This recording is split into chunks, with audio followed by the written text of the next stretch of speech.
أعوذ بالله من الشيطان الرجيم بسم الله الرحمن الرحيم إن الإنسان خلق هلوعا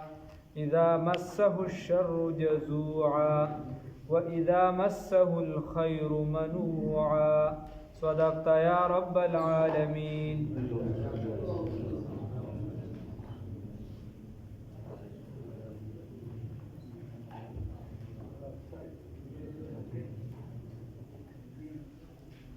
مخکې د جنت او د دوزخ والا تذکره، یعنی دا غسوال چې هغه وکړه د عذاب، بیا ورپسې الله رب العزت تذکره وکړه چې د دې عذاب نه به بچکول ځان غواړي، نو زوی مال وغیره دا ټول بچی دی چې دا قربانۍ کې په فدیه کې ورکو او چې موږ بچ شو. الله رب العزت فرمایي په دې سره به بچ کیږي نه. بیا الله فرمایل وی داور به ځان ترابلی هر هغه څوک چې هغه سکړي د الله رب العزت د دین نه د قران نه مخړو دي، الله هم دې وساتي، او شاکړي وي دي دین ته، الله هم دې وساتي. او بیا الله فرمایل وجمع فاوعى، مال جمع کړي او بیا محفوظ ساتي، د خپل حق پکې نه ادا کړي. په دې آیاتونو کې الله رب العزت نن فرمایي، توجه آیاتونو ته کوي، ان الانسان، علما فرمایي چې د اخرې سپارښت ده، چې د اخرې سپارښت نو تاسو د آیاتونو کې ډیر زیات فکر او غور کړئ. دې آیاتونو کې ډیر تفصیلات نشته ځکه چې د قیامت تذکره ده او بار بار راځي. دې کې ډیر تفصیلات نشته، د قیامت تذکره ده بار بار راځي، صرف سوچ فکر د ځان متعلق دي. اخره کې ګوره د قرآن یو مضمون دا روانو د رب العالمین د مربی نه شروع کړه چې د عالم تربیت کوونکی دی. بیا دکه شان درته وی چې دا کم کتاب الله مې درلېږلی دی، بیا درته وی وما محمد الا رسول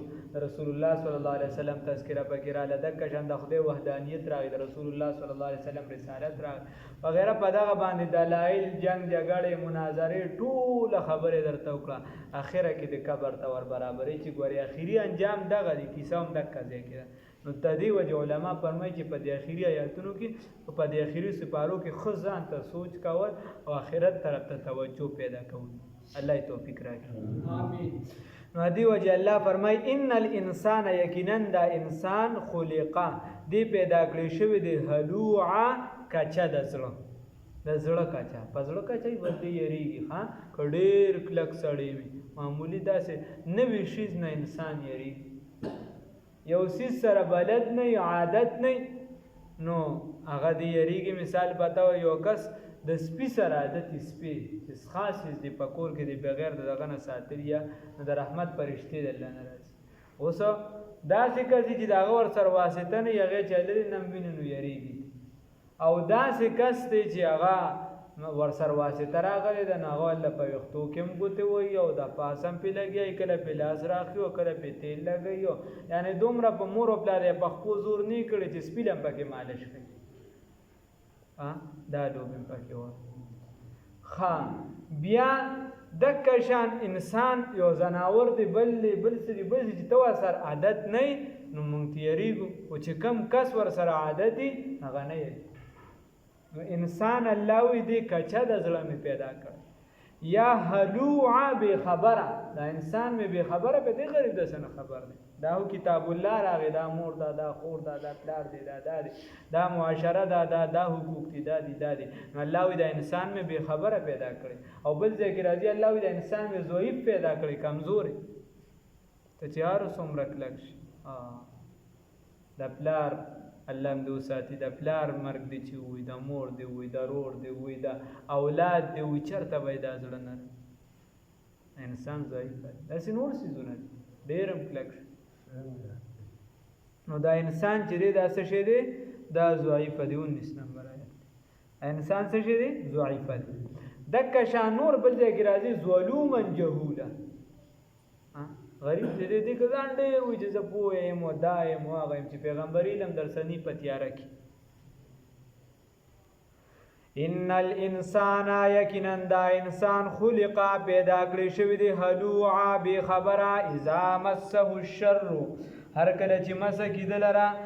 کله چې مسه کیدل را شر دته تکلیف ورو رسیږي چې دته تکلیف کله ورو رسیږي جزوعان دې پریاد دې ډیر چغي وهون کی وي انسان ته چې تکلیف ورسي خیال نه الګه څنګه اله مړه سال دې سړیار سکرانی کیو بیمارې مې نه پته نه لګي چې چاره باندې سکړی دیو که څه چل دا بیمارو صرف مونږ ته الګه ته چې چاته پریادونه وکړو په دې سره به ته خوشي نه د دې په ځای وای الحمدلله د خدای شکر دا ځان د عادت جوړول پکای د خدای شکر دې بس ډیر ښه عادت خدای پاک په ډیر څه ورک بس د خدای شکر ادا کوو الله یې توفیق راکړي انسان تر هغه پورې د په بیماری باندې خدای پاک اجر او ثواب ورکړي تر څو چې دې بل ته فریاد نه کوي خدای ته فریاد کوو بل ته ولې انسان بس تاسو الله فرمای و اذا مسه الشر هر کله چې مسکی دی انسان لرا شر تکلیف د تورسی کی تکلیف نو جزوعا دې سوي نو فریاد کوون کی دی دا انسان یعنی ډیر چغي وهون کی دی و اذا مسه الخير هر کله چې ورسیږي د خیر منوعا نو ډیر د خیر نه من کوون کی دی چې د بیا خیر ورسیږي نو دې د آرامي تو بیا جالي ته وګوره دې بد ټولو نه مخ کې چې دینو مخ کې به وی سی آر راغشته دا ټولو نه مخ کې به ټي وي وروړي دا ټولو نه مخ کې به دې په واده کې هغه لوبې کوي چې هغه بچا نه کړي وای مړ یو خوشحالي ده په ژوند کې نو دا یو خوشحالي کې پته لستا د ایمان لګي په ژوند دویم ته خدای سم نه پریږدي ستا پلارم دویم نشي کولی ته خلاته نو دا یو خوشحالي کې د ایمان پته لګي کنه چې دې کې ستاسو نه ایمان الله دې نه کې توفیق راکړي نو د دې وجه و اذا مسه الخير هر کله چې مسه کې دل را خیر منوعا بل معنی دې شومتیا کوي ډېر زیات شومي ډېر زیات شومي نو شومتیا د خدای خو خانه ده اوس الله وی ځنه کسان ته مستثنا دي الا المصلين مگر موحدین ته مستثنا دي کم کسان چې د الله رب العزت وحدانیت منل مصلین به معنا موحدین چې د الله وحدانیت منل نو چې کلمه دی ویلې د لا اله الا الله چې کلمه دی ویلې د لا اله الا الله چومې گویم مسلمانم بلرزم که دانم مشکلات لا اله را نو بس چې کله وی لا اله الا الله نو بیا ته دغه نه مستثنای خو ورپسې قانون الله نور سيزونه ذکر کوي چې دغه پزان کې راولا الله دې را کې راول او اکه سيزونه د کوم چې د اتلسمه پاره بسر کې تیر شو خو که چا توجه کړی الله ای توفیق راکړي نو الله وی الا المصلين نو خاصه معنی چې کومه ده مگر مسکون کی او په معنی د موحدین هم راځي الذين دا هغه کسان دي هم علی صلاتهم چې په منځونو خپل باندې دایمون همیشه قائم دي همیشه به منځ دا نه بعضی ملګری چې دا سوکي چې منځ خپا باندې سره شروع کی سوکیا منځ خپا باندې 2-3 ورځې پس منځ پرې الله کوله پرې یاره بس لمه کې دوست مې نه کی وا زمونږ یو مرګ ورته مونږ کا دا اده کولې وې دوا راته کو چې مونږ شروع کا دا دوا د پر د خدای به خو بس دا مونږ دې کنه دوا د پر خو مونږ دې وې چې خدای توفیق راکړي څنګه یو ملګری هغه به وې دا څه کار دی وې چې دا وې چې استاد ته وې چې مونږ ته مزړه نه کیږي څوک یا ورته وې چې دا څه کار دی بانګ ور وې چې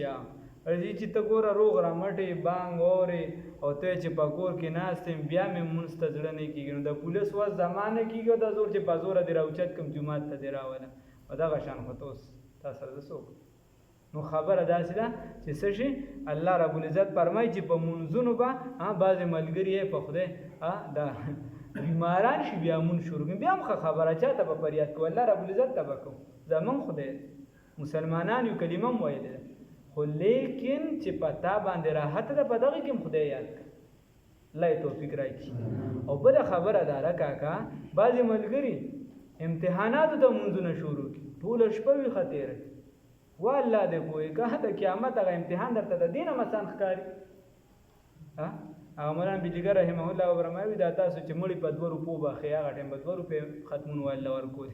وې د په ایمان وې د سی چو د چراټینګ کې اوله ډنډای ور سړی دا 2 روپے ورکا نو چې دې ته وې د سی چو ته پریدي کنه وې دا نګیرین درته د سی چو نم چې کمزور ښکاری چې هغه په 2 روپے تاسو مړی پری نو خبره داسې ده چې د قیامت د امتحان موږ ته د دې امتحان نم کمزور ښکاری دا موږ سوچ دی لاره نو د دې وجې لږ سوچ پکار دی الله دې راته اسانه کړي نو مونځ پابندۍ سره قسم مې دونه وخت پې نه دی عادت جوړول پکار عادت دونه وخت پې نه زنګ څونه مونځونه دي مونږ څونه وخت پېړو نو د دې وجې لږه پابندي کول پکار دی الله دې راته اسانه کړي نو الله فرمایي الذین دا هغه کسان دي هم علی صلاتهم چې په منځونو خپلو باندې دائمون همیشه قایم دي والذین دا هغه کسان دي فی اموالهم چې په مال د دوی کې حق حصه ده معلوم مقرره د چا دپاره للسائل د سوالګري دپاره والمحروم او د بېنوا دپاره او د نه سوال کوونکي دپاره نو بعضې بندی هغه سوال کوي بعضې بندی هغه چې دی نو د ځان ورته ډېر یعنی شرمیږي په سوال باندې هغه ډېر حاجتمند دي استاد بخاری شریف حدیث درته ما ویلو چې رسول الله صلی الله علیه وسلم فرمایي چې ستا په مال کې د زکات نه علاوه د غریب حصه ده الله یې توفیق راکړي نو که چا درنه سوال وکړه الله درله وس درکړي هم ورکوه خو د دې نه دا پېښور مراد نه دی چې پلار نوسې کړوسې روانې او پیشه یې په سوالونه غله ورکول هم ګناه ده نه ځان هتک به نه کې بېعزتي به نه کې چې هغه د دې د خدای په نامه ته ورته یو څه بس ورکوم مو ورکوه کیسه بابا معاف مې کړه اس کیسه ختم والذین او دا هغه کسان دي خاص کر دا نور دا زنانو لپاره کوم دا کوم چې سړی ته پته ولګي چې دا زنانه سي به سوال کوي او چې ضرورتمند دي خټېټ الله د لوستر کړي چې د څه ضرورت یې ول نه پوره او چې تا ته پته دا پېښوري او د دینه چې دې فتنه خوريږي روپې مو ورکوه او خلک وي د خدای نوم یې راته د خدای په نوم داسې به دې را شاور کا چې بیا په 10 روپۍ د خدای په نوم ځان باندې د خدای نوم درته دونه خو 10 روپۍ ورکړي او ورکول ولا ګناه دي مې ورکاو فتنه دي جوړي معنا کړی دا که چرته مقرره ان شاء الله په دې موضوع باندې بلا حدیث ته پېښور چې کوم سوالګری دی الله اندو ساتي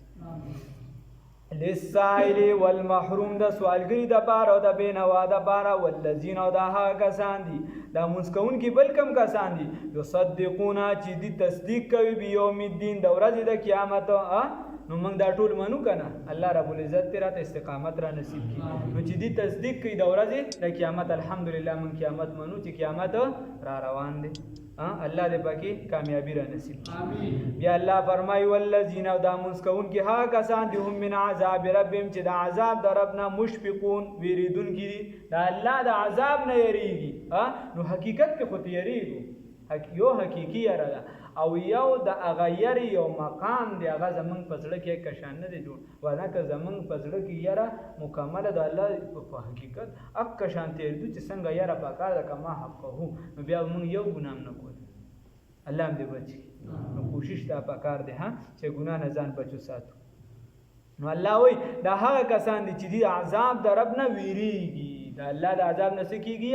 یریږي بل الله فرمای ان عذاب ربهم یقینا عذاب د رب د دوی غیر مامون به خطر نه دی هغه به خطر نه دی د الله عذاب داسې نه ده چې څوک ته محفوظ دي نه د الله عذاب هر چا ته رسیدي څوک په ډانګ مانګ یا په ظلم او په لا او لخر په دې نشي منه کولی به خطر نه دی هر کس په خطر کې چې الله درته وی چې دا کار دی ولې کړی دی نو دا ولې جواب بیا موږ سره نشته دا ولې جواب نشته د دې وجې وړه نه وړه ګناه نه ځان بچ ساتو او د وړه نه وړه نیکي به کوو الله یې توفیق راکړي د نیکي نو الله فرمای ان عذاب ربهم یقینا عذاب د رب ستا غیر مأمون به خطر نه دی والذین دا چې هم هغه کسان دي لفروجهم چې د خپل خاص اندامون لره حافظون دای حفاظت کوونکي د خپل خاص اندامونو حفاظت کوونکي نو حدیث کې راځي رسول الله صلی الله علیه وسلم فرمایي ټول وای صلی الله علیه وسلم هغه فرمایي چې د دوه سيزونو ضمانت مال راکې یو چې د دواړو جامو په منځ کې یعنی جبا او یو د دواړو پتانانو ترمنځ یعنی شرمګه وې زه تاسو د جنت د ضمانت ترک الله توفیق راکړي د خپل عزت ډیر زیات خیال ساتل پکار او د بل د عزت هم ډیر خیال ساتل ما خپل عزت تار کاوه ما د بل عزت تار کاوه ما د بل جامې ته نقصان رسوه ما خپل جامې ته نقصان رسوه که په هزار زره دغه غسلونه بیا چې کوم ځمکه باندې زنا کیږي حدیث کې راځي وي دا ځمکه خدای پاک ته چې خدای پاک اجازه راکړه چې دا بنده ځان تراخ کا نه ځان تراخ او حدیث کې راځي وی رسول الله صلی الله علیه وسلم فرمای وی چې دا کم د اسمان د ایسی لاندې زنا کیږي نو ادم د الله نه اجازه غواړي چې خدای پاک اجازه راکړي چې روغ ورځيږي الله دې بچي بل حدیث کې راځي رسول الله صلی الله علیه وسلم فرمای د حدیث مفهوم دی و چې کله دا بنده زنا کوي نو د دنه د ایمان رڼا دا وتی ایمان رڼا ته الله دې وساتي کوشش دا پکار دی کشران چې خپل لمن دا پاک وساتي او د بل لمن مشران دې کوشش کوي چې د خپل کشران او د بل د کشر د حفاظت کوي دای خیال وساتي چې بھائی بې ځای او نه ګرځا مو چې د بل کور یا د بل کلی یا د علاقه دا ګنده د زما کور محفوظ دی بس ټیک نه دا بیا ستاله منل نو کوشش دا پکار دی الله دې را د توفیق دنه کې راکړي دا دی وجه وي ښا والذین او دا هغه کسان دي هم لفروجهم چې د خپل اندامونو خاص لره حافظون حفاظت کوونکي دي الله دې را توفیق راکړي الا علی ازواجهم مگر د خپل بیبیانو بارکینا مگر د خپل بیبیانو حقوق ادا کوي او ما ملکت ایمانهم یا هغه چې د دوی مالکان دي د خلاصون یعنی د خپل وینځو سره خپل کوروالي اجازه شریعت ورکړي فانهم نو بس یقینا دي په دغه معاملې کې غیر ملومین هیڅ ملامت نه دي په دغه معاملې کې هیڅ ملامت یا په دې نشته خپل بیبيانی دي خپل کوروالې دي وینځي دي ایته دې نزدېکت کوي بس هیڅ د دې وجه خپل جامه پاکه صافه ساتل او د بل چا پاکه صافه ساتل او چې الله تعالی توفیق ورکړي خپل بچو له پټیم ودونو کی پټیم دی ودونو کی چې هغه د ګنا نه محفوظ شي او نسل هم پاک پاتې شي چې څومره نسل پاک وي دومره د نیکی اثرات لاندې منتقل کیږي الله دې له توفیق راکړي د نیکی د دې وجه فمن ابتغى وسوق چې غواړي ورا ذلک علاوه د دینه فاولئک هم العادون دا بیا د حد نه تیریدونکي اوس د دینه علاوه څوک نور لارې لټوي بیا بل چا پسې ګرځي بل څه کوي نو الله وی دا د حد نه تیریدونکي دی الله دې دغه خلکو نه وساتي ښا الله فرمایي والذین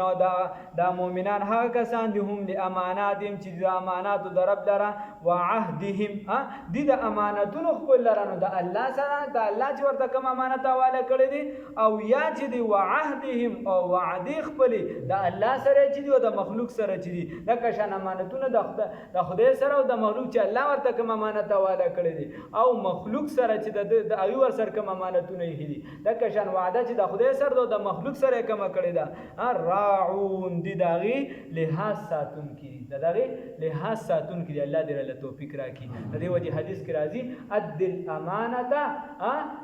اذا امانت حواله که هغه چاته چې چاته لره امین وګڼو چا در باندې یقین وکړو یقین په ډیر وخت کې جوړیږي ماتيږي په لحظه کې چا در باندې یقین وکړو هغه د لدا ګلاس درکو چې دا ځان سره ته دمو وای چې کال پس بده د دنه هغه لخه ورکم نه د دې ګلاس باندې حفاظت کې د شریعت مسله کوي خو دې شي کې دا کنه شي خو ورته ځنه شم ساتري امانت بس مسله او د کشان د دې وجه د امانت کو چرته ضایع شي بیا دا غي واپس هم نشته وغیرہ ځان مسله ده او بیا د کشان چې حدیث کې راځي وی لا تخون من وی خیانت مکو بیا ورپسې هم د دې حدیث ټوکړه ده او وی خیانت مکو د هغه چا سره چې تاسو سره خیانت کړی دا مو چې ما سره خیانت کړی زما سره خیانت بس دا خو بیا معاشره ګندکیږي دا هغه تاسو سره وګته وسه بیا خیانت کوي هغه عادت یا بل سره کوي بل سره کوي بیا معاشره ګنده شو نه وی خیا ولا تخون رسول الله صلی الله علیه وسلم فرمای مونږ چې دا چا کلمه ویلې دا چا چې راته ویلې چې کلمه وای هغه وی ولا تخون خیانت مکوا من هغه چې خانه کوي تاسو سره خیانت کړي الله دې له توفیق نه کې راکړي والذین هم لاماناتهم وعهدهم راعون او د خپل امانتونو له وعده لره پوره کوونکي دي والذین هم بشهاداتهم په خپل گوايو باندې قائم دي وکاکا د دروغ په گوايانو نه ګوري هغه په کچرو کې چې په 100 روپے خرڅيږي هغه نه یادې ها په صحیح گواهی چې ورکی په صحیح ځمکه پردیس مکه نه چې لاندې کړي دای د پارم گواهی ورکوي ولې د ترز دوی مې دي ولې پلانکی مې دي ولې خړای مې دي ولې رور مې دي ولې رواره مې دي ولې خور مې دا ولې مور مې دا ولې پلانکی مې دي کبیره والا مې نه غنا دي والذین هم بشهاداتهم قائمون چې دی په خپل گواهی باندې قائم وي خو چې په جایزه گواهی په ناجایزه نه نو دا مسلمان دی ښه والذین دا هغه کسان دي هم علی صلاتهم چې د خپل ګوره بیا دا مونځ ګوره ډېر اهم عبادت دی ډېر اهم الله ته ډېر د دې وجې حدیث کې راځي چا چې مونځ قایم کړ د دین قایم کړ چا چې مونځ پرېښود نو د دین وناړو دین وناړو نو بس دغه انسان یا وي د اسلام کې د مونځ داسې مثال دی لکه انسان کې د سر یا دغه شان د اسلام بنیاد چې په کوم مستنو دی یو پکې مونځ دی نو ملګری د ډیر زیات خیال وساتي چې په کوم مرز د ترجمه چوټي د مونږ لګیا دی چې مونږ دغه شي روزه شي زکات زنګ دا کیسې سم شي په غرض ولې مونږ نه د ساري ولې نه کو غرمه و د خپل خوخي مونږ ولې کو د خپل خوخ ولې کو نه د مونږ ګورنو الله بیا پاره کې تذکرہ وکړه والذین دها کسان دي هم علی صلاتهم چې په خپل مونږونو باندې یحافظون حفاظت کوي الله دې را توفیق راکړي اولئک دا کسان دي اوس د دې انعام به الله رب العزت درکړي ګوره ها ته خدای الله بندای ها که الله د الله صدر کړه کله کله ستاسو خیالي ګوره سړی د ملګری سره سې احسان وکي سې مثال په تور ماته لګیلاس ترک نو چې ته ماته دا غړه خوي چې بس ورغه د دې پیسې ده نه تو ښه بس بیا ملګرتیا ختمه ده ته مال په دې باندې ما تا سره دا خو د ملګرتیا اصول په ملګرتیا کې مې دا سیس درک خلک وایي کنه دا ته ما سره د پیسو حساب دا پلان نو د الله رب العزت خو ته بنده او الله وایي چې دا مؤمنان د خدای سره ډیر زیات محبت کوي او حقیقت کې کو او کمزوري الله دې له توفیق راکړي ها نو دې خو ډیر محبت کوي الله نو که الله درته چې مونږ وکا اسم نه درکو نو هم به تا کول ته بنده الله دې له توفیق راکړي خو الله وایي چې بدله بیان د دې ټولو سيزون در کوم اولایک دا هغه کسان دي په جنات چې باغونو کې به مکرمون څه شي کې عزتمن به وي سبوي عزتمن یا په جنتونو عزت والا کې دي به عزتمن وي الله دې د عزت مون تر نصیب کړي ان الانسان یقینا دا انسان چې دی خلقا دی پیدا کړی شوی دی هلوعا بی خبره یا د زړه کچا اذا مسه الشر هر کله چې ورسیږي د شر جزوعان دی ډیر چغي وهون کی وی و اذا مسه الخير هر کله چې دلره مسکی خیر منوعان دی ډیر د خیر نه منکون کی وی دی بخل کون کی وی نو شمتیال کون کی وی دی الا المصلين مگر موحدین الله دې خلکو کې راولي الا المصلين مگر منګزار نه الذين داها کسان دي زدي تعریفات او صفات ټول خان الذين داها کسان دي هم علی صلاتهم جب په منځونو خپل باندې دایمون سدي همیشه قائم دي والذین داها کسان دي فی اموالهم چې په مالونو خپل کې چې په مالونو د دې کې حق اسرا معلوم مقرره للسائل د سوال کوونکی د پالا ول د سوال کوونکی د پارا ول محروم او د بینوا د پارا والذین داها کسان د بار یصدقون چې صدقه ور کوي والذین داها کسان دي یصدقون چې تصدیق کوي رښتیا غني رښتیا یې ګڼلې ده به یوم الدین هغه ورځ د قیامت لره والذین داها کسان دي هم من عذاب ربهم چې د عذاب د رب نه مشفقون ویریږي ان عذاب ربهم یقینا عذاب د رب ستا غیر مامون نه دی بې خطره والذین داها کسان دي هم لفروجهم چې د خپل فرجونو لپاره د خپل فرجونو حافظون حفاظت کوونکي الله دې ټول صفات الله را نصیب الا علی ازواجهم مگر د خپل بیبیانو حقونه ادا کوي نزدېکت کوي بیبیانو ته الا علی ازواج مگر په بار د بیبیانو کې او ما ملکت ایمانهم یا هغه چې مالکان دي دای د خلاصونو په انهم بس یقینا دوی په بار د کې غیر ملومین هیڅ ملامتیا نشته په دی باندې هیڅ ملامتیا نشته فمن ابتغى وراء ذلك بس هغه چا چې ولټول او علاوه د دین فاولئک هم العادون نو بس دا کسان دا د حد نه تیرونکي دي حد نه تیریدونکي دي الله دې دینه بچ کی والذین هم لاماناتهم وعهدهم راعون ودها کسان چې د خپل امانتون لره وعدو لره پوره کوونکي دي دا غي لحاظ ساتونکي دي الله دې پکې راوړي والذین هم بشهاداتهم قائمون دا هغه دي چې په خپل گواهو باندې قائم وي والذین دا کسان دي هم علی صلاتهم یحافظون چې د خپل منځونو حفاظت کوونکي وي الله دې توفیق راکړي واولئک دا کسان دي په جنات مکرمون چې دا په جنت عزتمن کی وي الله دې راته د جنتونو را نصیب کړي کوشش کوي کم